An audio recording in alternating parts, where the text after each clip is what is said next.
بسم الله الرحمن الرحيم.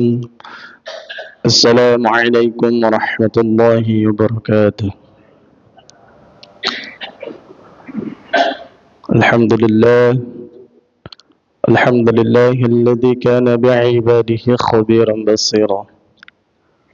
تبارك الذي جعل في السماء بروجا وجعل فيها سراجا وقمرا منيرا. أشهد أن لا إله إلا الله وحده لا شريك له وأشهد أن محمدا عبده ورسوله الذي بعثه بالحق بشيرا ونذيرا وداعيا إلى الحق بإذنه وسراجا منيرا. اللهم فصل وسلم وكرم وعظم على سيدنا وحبيبنا وشفيعنا وقرة أعيننا ومولانا والنبينا محمد وعلى آله وأصحابه ومن تبعهم بإحسان إلى يوم الدين. أما بعد، فإن أصدق الحديث كتاب الله وخير هدي محمد صلى الله عليه وسلم وشر الأمور محدثاتها وكل محدثة بدعة وكل بدعة ضلالة وكل ضلالة في النار. قالوا سبحانك لا علم لنا إلا ما علمتنا إنك أنت العليم الحكيم. رب اشرح لي صدري ويسر لي أمري واحلل عقدة من لساني يفقهوا قولي. فقد قال الله تعالى في كتابه الكريم: أعوذ بالله من الشيطان الرجيم. بسم الله الرحمن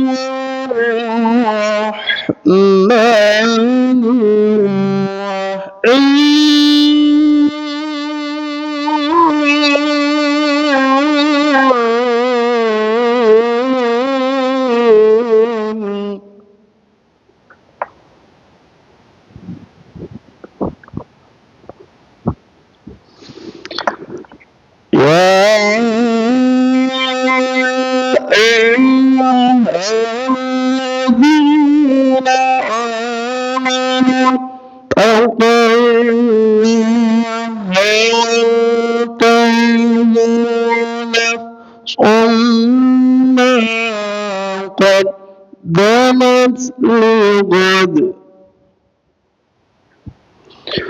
واتقوا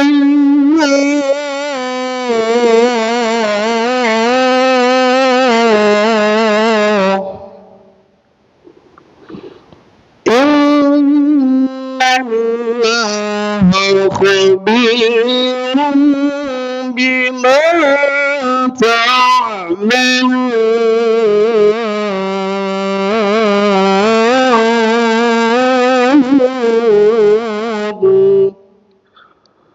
صدق الله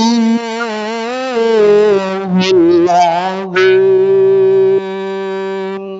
وصدق نبي الحبد الكريم ونحن على ذلك من الشاهدين والشاكرين والحمد لله رب العالمين. Ma'asyiral muslimin wal muslimat, jamaah Masjid Al-Ittihad yang semoga dimuliakan Allah Subhanahu wa taala. Tidak pantas kita ucapkan di dalam lisan kita selain hanya memuji dan terus bersyukur kepada kehadirat Allah Subhanahu wa taala atas berkat limpahan rahmat karunia-Nya, kasih sayangnya, bahkan inayahnya yang Allah berikan kepada kita, yang pada hari ini Allah masih memberikan kepada kita nikmat-nikmat tersebut. Salah satunya adalah nikmat iman, nikmat Islam, nikmat ihsan, serta nikmat sehat walafiat, dan diberikan dengan nikmat panjang umur sehingga kita bisa melangkahkan kaki kita ke Masjid Al-Ittihad yang sama-sama kita cintai ini dalam rangka melaksanakan kewajiban kita, yaitu salat subuh berjamaah dan dilanjutkan dengan kajian pada pagi hari ini. Mudah-mudahan senantiasa Allah Subhanahu wa taala melipat gandakan pahala kita. Amin ya rabbal alamin. Salawat serta salam tak lupa kita junjungkan kepada baginda Nabi besar Muhammad sallallahu alaihi wasallam beserta para keluarganya, para sahabatnya, sampai kepada kita selaku umatnya. Mudah-mudahan kelak di akhir kita mendapatkan syafaatnya. Amin ya rabbal alamin. Ma'asyiral muslimin wal muslimat, jamaah salat subuh Masjid Al-Ittihad yang semoga dimuliakan Allah Subhanahu wa taala.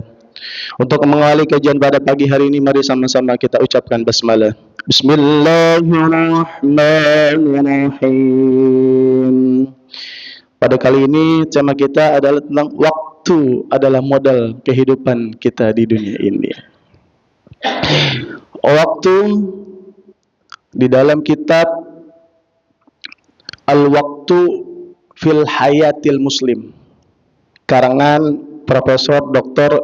Yusuf Al-Qardawi. Beliau pernah mengatakan bahwa al-waqtu mahillu yuhassilu fihi sarra'i wad-dharra'i. Menarik nih Bapak Ibu. Beliau mengatakan bahwa waktu itu adalah tempat di mana manusia melakukan kebaikan atau keburukan. Bahkan Al-Imam Syafi'i rahimahumullah, beliau juga pernah mengatakan al-waqtu suyufun. Waktu itu bagaikan pedang. Fa illam tuqatti'uhu qatti'uk. Kalau engkau tidak bisa memotongnya, artinya kalau seandainya engkau tidak bisa memanfaatkan waktu di dalam kehidupan kita di dunia, maka kita akan dipotong dengan waktu. Maka begitu pentingnya Bapak Ibu waktu yang harus kita kerjakan, yang harus kita lakukan selama kita hidup di dunia ini. Bahkan sampai-sampai Allah Subhanahu wa ta'ala bersumpah dengan waktu.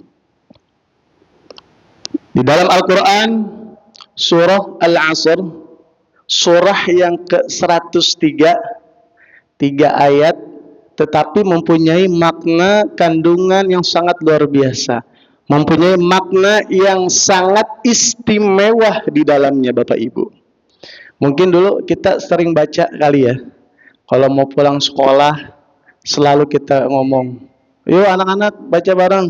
Guru kita, wal asri innal insana lafi khusrin illal ladzina amanu wa 'amilus solihati wa tawasaw bil haqqi wa tawasaw bis sabr.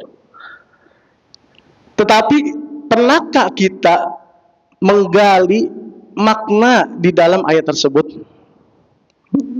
Nah, mari kita bahas. Pada hari ini insyaallah mudah-mudahan waktunya cukup untuk kita bisa membahas tentang waktu.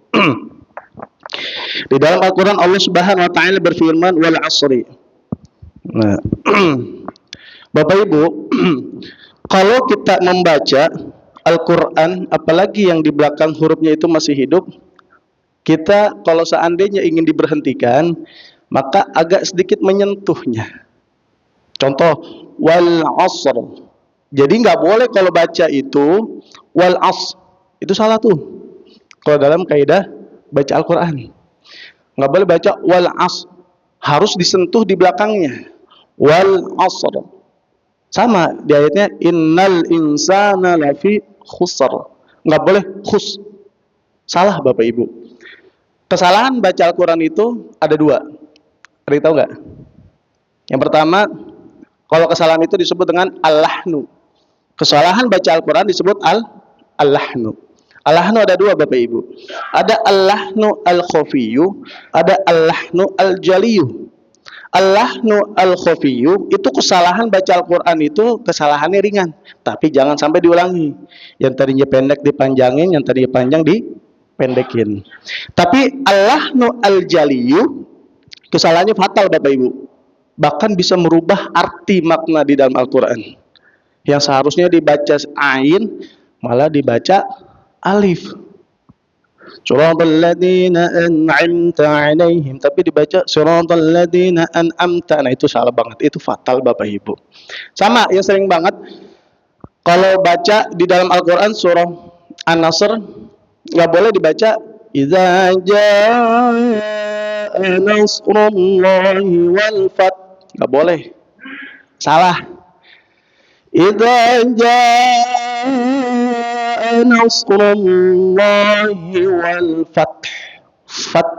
Nah, itu kalau kita belajar tentang hukum-hukum bacaan Al-Quran. Nah, itu dia.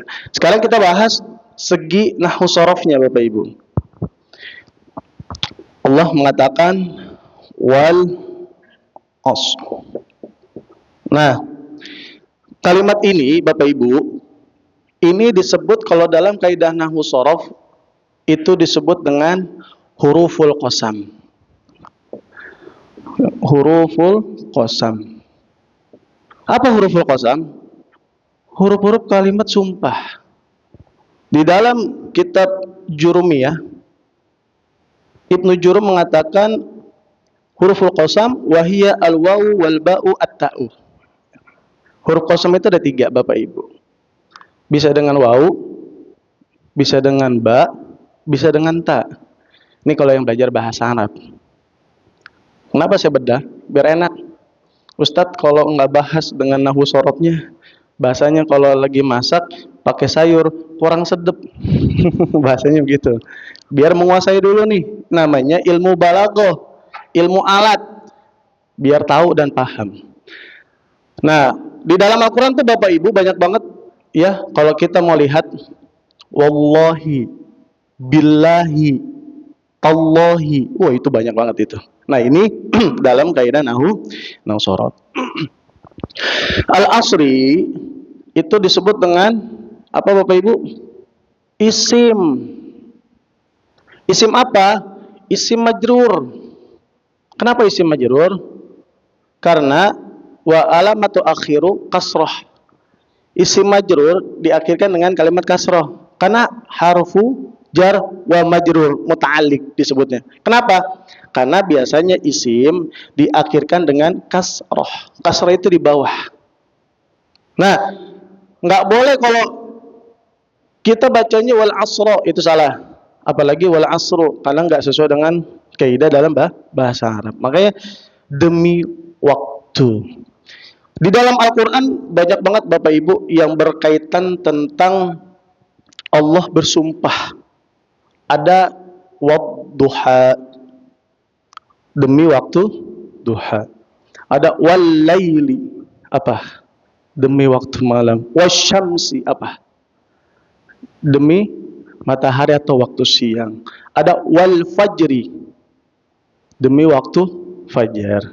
Nah, Allah bersumpah yang mana dengan waktu atau masa yang manusia kita itu berlomba-lomba dalam menggunakannya.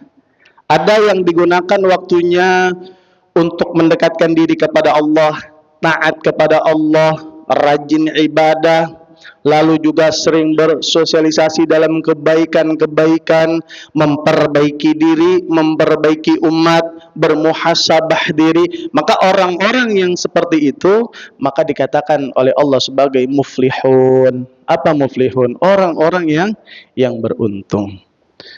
Lalu ada yang semua manusia digunakan hidupnya itu hanya untuk menjauhkan diri kepada Allah, maksiat kepada Allah, gak pernah mau ibadah, hidupnya dengan terlena duniawi.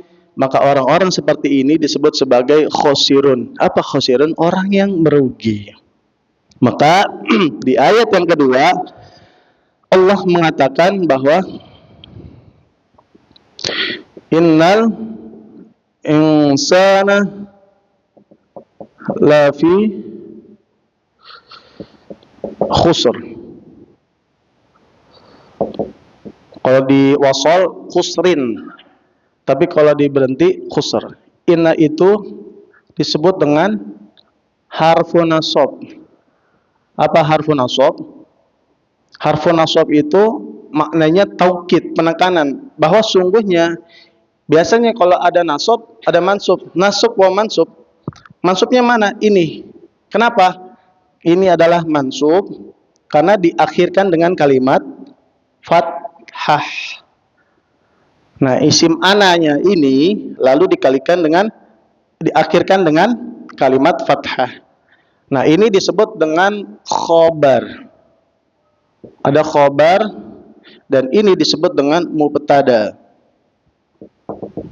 Nah, lam ini disebut dengan lam taukid. Namanya taukid. Fi itu disebut dengan harfu jar. Nah, sama dengan khusrin juga di sini wa majrur. Jar wa majrur. Ini kalimat dalam nahwu shorof Bapak Ibu ya. Nah, yang mana Allah Subhanahu wa taala mengatakan bahwa sesungguhnya manusia itu betul-betul dalam kerugian. Semuanya rugi, nggak ada yang untung. Maka ini sesuai dengan hadis Nabi yang diriwayatkan oleh Imam Bukhari nomor 25. Hadis yang diriwayatkan oleh Imam Bukhari nomor 25. Sebetulnya hadis ini banyak Bapak Ibu diriwayatkan oleh 3 orang perawi hadis. Karena hadis yang sahih itu yang kita tahu kutubus sittah. Kutubus sittah itu ada 6. Dan tahu Bapak Ibu, yang pertama adalah Imam Bukhari, yang kedua Imam Muslim, Imam Ahmad, Imam At-Tirmizi, Imam Ibnu Majah, yang terakhir yang keenam Imam An-Nasa'i. Itu dia. Di dalam hadis yang diriwayatkan oleh Imam Bukhari nomor 25, Rasulullah sallallahu alaihi wasallam bersabda, qala ni'matani maghbunun fihima katsirun minan nas. Kata Rasulullah, ada 2 kenikmatan yang banyak sekali manusia tertipu di dalamnya. Ada 2 kenikmatan yang banyak manusia terlena di dalamnya. Ada 2 kenikmatan yang seringkali manusia banyak lalai di dalamnya. Apa kata Rasulullah? Yang pertama adalah as-sihah, nikmat sehat. Betul apa yang dikatakan oleh Rasul sallallahu alaihi wasallam dan Allah Subhanahu wa taala ini merupakan sinkronisasi Bapak Ibu. Maka di ayat yang kedua seluruh manusia rugi, betul. Manusia udah dikasih sehat, dia lupa kepada Allah. Enggak mau ibadah, enggak mau taat kepada Allah, enggak mau bertaubat kepada Allah Subhanahu wa taala. Hidupnya itu dengan penuh kemaksiatan. Dia lebih mementingkan hidupnya dunia daripada akhirat. Ada enggak kayak begitu? Ada. Tapi kalau ngomongin agama seolah-olah paling depan, paling paham. Tapi giliran diajak sholat enggak mau. Ibadah enggak mau. Tapi kalau masalah debat agama paling kenceng. Ini yang harus kita jaga di dalam waktu kita. Jangan sampai kita melakukan hal-hal yang dilarang oleh Allah Subhanahu wa ta'ala. Maka kita manfaatkan waktu hidup kita. Kita Bapak Ibu dikasih sehat, yuk sama-sama marilah kita ibadah kepada Allah. Bentuk ibadah itu banyak banget. Nanti kita akan bahas, itu masuk di dalam amilus solihat atau beramal soleh. Maka jangan sampai kehidupan kita Allah udah kasih kita sehat, Allah udah kasih kita panjang umur, tetapi hidup kita penuh dengan kesia-siaan belaka. Ini yang menjadi manusia-manusia yang rugi nantinya. Rugi di dunia, rugi di akhirat. Yang kedua, kata Rasulullah SAW, yang seringkali manusia terlena di dalamnya, tertipu di dalamnya, yang kedua apa? Wal farogo, nikmatnya waktu luang. Ketika Allah Subhanahu wa ta'ala memberikan keluasan kepada kita semuanya dengan waktu tersebut untuk kita belajar Al-Quran, membaca Al-Quran, mempelajari Al-Quran, mentadaburi Al-Quran, tetapi kita tidak mau untuk baca Al-Quran, kita tidak mau untuk duduk di majelis ta'lim, malah kita semakin jauh kepada Al-Quran dan kita jauh kepada orang-orang yang soleh. Maka dua waktu ini seharusnya kita bisa memanfaatkan, karena kita udah sibuk dengan dunia, kita cari uang, capek, kita nggak mau ngaji. Ini yang salah. Jangan sampai Kita udah sibuk dengan dunia, masih ada waktu untuk kita hadir duduk di majelis taklim, kita tidak mau hadir. Jangan sampai nanti kita menjadi manusia yang merugi di mata Allah Subhanahu wa taala. Bapak Ibu yang dimuliakan Allah Subhanahu wa taala, maka ketika Allah mengatakan semuanya merugi, walaupun dia punya jabatan yang tinggi, wah jabatannya tinggi, walaupun dia punya hartanya banyak, walaupun dia punya keturunan yang ganteng dan cantik, semuanya tidak ada apa-apanya di mata Allah Subhanahu wa taala. Lantas, apakah Allah mengatakan semuanya itu merugi, Bapak Ibu? Merugi gak? Enggak. Maka Allah mengatakan bahwa di ayat yang ketiga maka dikatakan illal ladzina amanu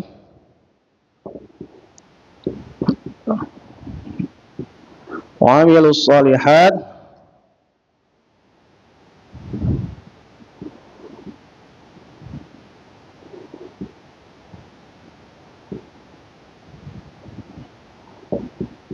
wa tawasaw bil haq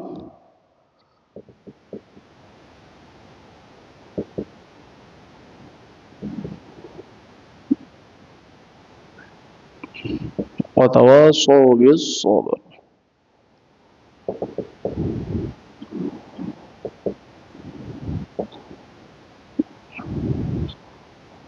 Sabr. Nah. Oke, kita lihat Bapak Ibu. Illa itu dalam kaidah nasorob ini disebut dengan adat istisna, dikecualikan. Adat istisna. Kenapa? Karena dikecualikan. Alladzina, ini apa namanya? Isim mausul. Nah, alladzina itu dikecualikan. Kalau Al-Quran mengatakan alladzina itu berarti baik laki-laki maupun perempuan. Amanu itu disebut dengan fi'il apa Bapak Ibu? Fi'il madhi. Apa fi'il madhi? Kalimat masa lampau. Wa-nya itu disebut dengan waw atof. Waw atof. Amilu itu disebut dengan mudhof. Sholihati itu dengan mudhof ilaih. Amilu juga disebut dengan fi'il madhi. Nah, ini dalam kaidahnya. Watawa, wa-nya juga sama, wawu, tawa itu dengan mudhof, al-haq itu juga mudhof ilaih, ini juga sama, wawunya dengan waw atof. Tawasaw itu disebut dengan mudhof ilaih, mudhof, dan ini adalah mudhof ilaih. Mudhof ilaih. Ini disebut dengan isim jar atau diakhirkan dengan kalimat kasroh. Haqqi juga sama. Jadi kan kasroh semua nih Pak. Ini kasroh, ini kasroh, ini kasroh. Juga yang khusrin juga kasroh. Ini disebut dengan harfu jar. Nah, ini saya bahas dari segi nahwu shorof Bapak Ibu. Kenapa sih? Biar kita tahu dan kita paham. Nah, semua manusia merugi, tetapi Allah mengecualikan 4 orang. Apa aja Bapak Ibu? Yaitu yang pertama adalah orang-orang yang beriman. Iman itu harus disandarkan dengan akidah yang sahih Bapak Ibu. Jangan sampai akidah kita ada satu kesyirikan yang menempel nantinya. Kenapa? Karena kalau ada yang menempel kesyirikan, maka batallah iman kita kepada Allah Subhanahu wa ta'ala. Hati-hati. Apa sih iman Bapak Ibu? Saya mau nanya nih. Apa iman Bapak Ibu? Iman itu apa sih? Percaya. Apalagi? Keyakinan. Iya. Apalagi Bapak Ibu? Nah, itu diartikan menurut bahasa. Tapi menurut istilah, kita buka di dalam kitab Syu'abul Iman karangan Syekh Nawawi Al-Bantani. Beliau mengatakan al-iman tasdiqu biqalbi wa iqraru bilisan wa amaluhu bil jasad. Iman itu membenarkan dengan hati, mengucapkan dengan lisan, dan mengerjakannya dengan anggota tubuh. Jadi iman itu bukan hanya kita mengucapkan saya beriman kepada Allah, itu salah. Tetapi iman itu biasanya selalu bergandengan dan saling berkolaborasi. Makanya kalau di dalam Al-Quran, kalau ada kata amanu, biasanya ada gandengannya. Apa gandengannya, Pak? Wa amilus sholihat. Itu gandengannya. Jadi bukan hanya beriman doang tetapi dia tidak ibadah, itu salah juga. Yang namanya dia beriman kepada Allah, maka dia juga menjalankan syariat Allah. Jadi bukan hanya kita percaya doang kepada Allah, tetapi kita tidak menjalankan syariatnya, amalan kita bakalan tertolak oleh Allah Subhanahu wa ta'ala. Maka dengan kata-kata amanu lalu dilanjutkan dengan wa amilus sholihat, itu banyak banget di dalam Al-Quran. Karena apa? Karena mempunyai kesinambungan di antara keduanya dan punya ikatan yang kuat antara kita beriman dan kita beramal sholih.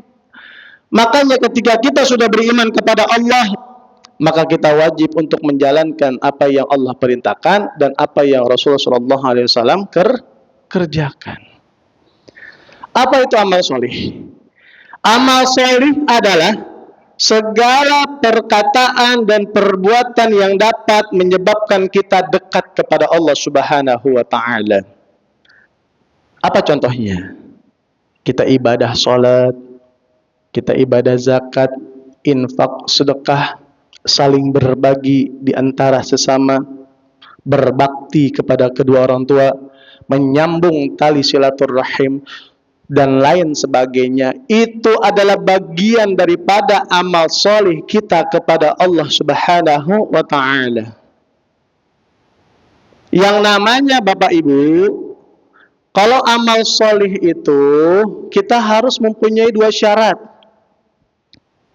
Apa syaratnya? Yang pertama, syarat kalau kita mengerjakan amal solih yaitu ittiba', mengikuti tuntunan Rasul Shallallahu Alaihi Wasallam. Gak boleh kalau kita melakukan suatu amal yang tidak ada pernah dicontohkan oleh Rasulullah, yang tidak pernah juga dicontohkan oleh para sahabat dan para tabi'in. Yang kedua, syarat untuk kita mengerjakan yang namanya amal solih adalah ikhlas karena Allah Subhanahu wa ta'ala. Kenapa kita mesti ikhlas?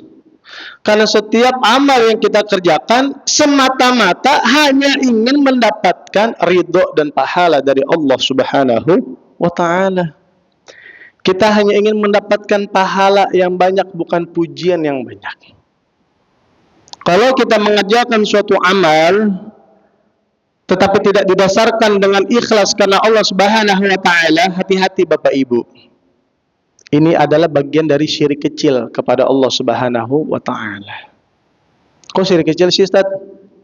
Di dalam kitab Al-Kabair. Al-Kabair itu kitabnya tentang dosa-dosa besar. Al-Imam Syekh Syamsuddin Az-Zahabi, beliau di dalam kitabnya, pernah suatu hari Rasul Shallallahu Alaihi Wasallam ditanya oleh sahabat, ya Rasulullah, ma syirkul asghar? Wahai Rasulullah, apa sih syirik kecil kepada Allah? Qala Rasulullah Shallallahu Alaihi Wasallam, asyirkul asghar a'malu birriyah. Syirik kecil itu apa Bapak Ibu? Riya dalam beramal. Tuh, hati-hati. Kalau kita melakukan suatu amal, kalau ada riya di dalam diri kita, dan itu adalah bagian syirik kecil kita kepada Allah Subhanahu wa ta'ala. Tahu nggak syirik itu apa? Mempersekutukan Allah. Na'udzubillahi min zalik. Jadi syirik itu ada 2 Bapak Ibu. Ada syirik besar, ada syirik kecil. Syirik kecil itu adalah ar-riya'u bil a'mal. Riya dalam beramal. Jangan sampai kita udah beramal, tetapi kita selalu mengungkit-ungkit amal kita. Itu nggak boleh. Oh, kalau bukan karena gue itu, nah kayak gitu tuh. Kalau bukan karena saya tuh, nah itu nggak boleh tuh. Ketika kita sudah melakukan suatu amal kebaikan, harus didasari semua niatkan kita hanya mengharapkan pahala dari Allah Subhanahu wa taala. Jangan ada pujian dari manusia, jangan sampai. Karena sayang, kita sudah beramal tetapi amal itu akan hilang. Seperti apa? Seperti api yang melahap kayu bakar. Tahu nggak? Orang-orang kayak begitu nanti di akhirat disebut dengan orang yang muflis, Bapak Ibu. Apa muflis? Hah? Muflis itu orang apa? Bangkrut. Orang muflis itu orang yang bangkrut. Kok bangkrut, Ustaz? Amalnya yang dikerjakan itu akan hilang nanti di akhirat. Makanya jangan sampai kita melakukan suatu kesyirikan kecil, yaitu riya dalam beramal. Bapak Ibu yang dimuliakan Allah Subhanahu wa taala, ma'asyiral muslimin wal muslimat, jamaah Masjid Al-Ittihad yang semoga dimuliakan Allah Subhanahu wa taala. Itu syarat yang kedua. Yang ketiga, maka Allah mengatakan wa tawasau bil haqq, saling menasihati dalam kebenaran. Nah, yang namanya kita saling menasihati dalam kebenaran berarti kita bisa mengajak kebaikan, kesolehan kepada orang lain, bukan hanya kesolehan milik pribadi diri sendiri. Kita bisa ajak kepada siapa? Kepada sahabat kita, kerabat kita, untuk menuju jalan Allah Subhanahu wa taala. Kita ajak untuk beribadah kepada Allah Subhanahu wa taala. Ini mengajak dalam kebenaran. Ini mengandung kalimat amar ma'ruf. Apa amar ma'ruf? Menyuruh, memerintahkan kepada kebaikan. Akan tetapi ketika kita mengajak suatu kebaikan, maka kita ajak keluarga kita dulu sendiri. Kenapa? Karena keluarga kita itu lebih penting. Supaya apa? Supaya keluarga kita dijauhkan dari siksa api neraka. Yang nyuruh siapa? Allah Subhanahu wa taala. Di dalam Al-Qur'an surah At-Tahrim, Quran surah At-Tahrim. At-Tahrim Bapak Ibu, ayatnya ayat 6. Surahnya yang ke-66. Nah, ini 66 semua nih. Kalau kemarin 77 di Shopee itu. Nah, Quran surah At-Tahrim ayat 6, Allah Subhanahu wa taala berfirman, A'udzubillahi minasyaitonir rajim. Bismillahirrahmanirrahim. Ya ayyuhalladzina amanu qu anfusakum wa ahlikum naran waquduha an-nas wal hijarah. Yang artinya, wahai orang-orang yang beriman, jagalah dirimu dan keluargamu dari siksa api neraka. Yang mana bahan bakar api neraka dua, manusia dan batu. Maka ini sesuai dengan ayat di dalam Al-Quran surah At-Tahrim ayat 6, bahwa kita mengajak keluarga kita agar dijauhkan dari siksa api nerakanya Allah Subhanahu wa taala. Itu yang ketiga kriterianya. Yang keempat, watawasau bis sabr, saling menasihati dalam kesabaran. Sabar itu ada 3 Bapak Ibu. Sabar ada berapa? Ada 3. Yang pertama, sabar dalam menjalankan perintah Allah Subhanahu wa taala. Yang kedua, sabar dalam menjauhi maksiat. Yang ketiga, sabar dalam menerima ujian dari Allah Subhanahu wa taala. Yang pertama apa? Sabar dalam menjalankan ibadah. Kenapa sih kita mesti sabar? Kita kalau nggak sabar pasti nggak bisa melakukan hal tersebut. Kita sabar untuk kita bisa bangun pada waktu subuh. Betul nggak Bapak Ibu? Coba kalau kita nggak sabar, bablas nggak kita? Bablas. Kenapa? Karena itu butuh kesabaran yang ekstra agar senantiasa kita bisa istiqomah. Orang yang kalau tidak bisa beristiqomah akan susah nantinya. Yang kedua, sabar dalam menjauhi maksiat. Biasanya kalau kita udah taubat, ada aja ya gangguannya Bapak Ibu, bener gak? Entah itu dari temen ke hati sendiri ke. Padahal kita pengen bertaubat nih, kita udah pengen jauh dari maksiat, betul nggak? Tiba-tiba ada aja pikiran. Tuh, kita mesti sabar. Kenapa? Karena kalau kita nggak sabar, kita balik lagi maksiat. Betul apa betul? Maka kita harus punya kesabaran yang ekstra untuk bisa menuju jalannya Allah Subhanahu wa taala. Yang ketiga, sabar dalam menerima ujian. Mungkin manusia bisa sabar dalam menjalankan perintah. Mungkin manusia bisa sabar dalam menjauhi maksiat. Tapi terkadang manusia nggak kuat dalam menjalani ujian kepada Allah. Betul nggak? Dikasih sehat, lupa. Giliran dikasih sakit, ngeluh. Itulah manusia.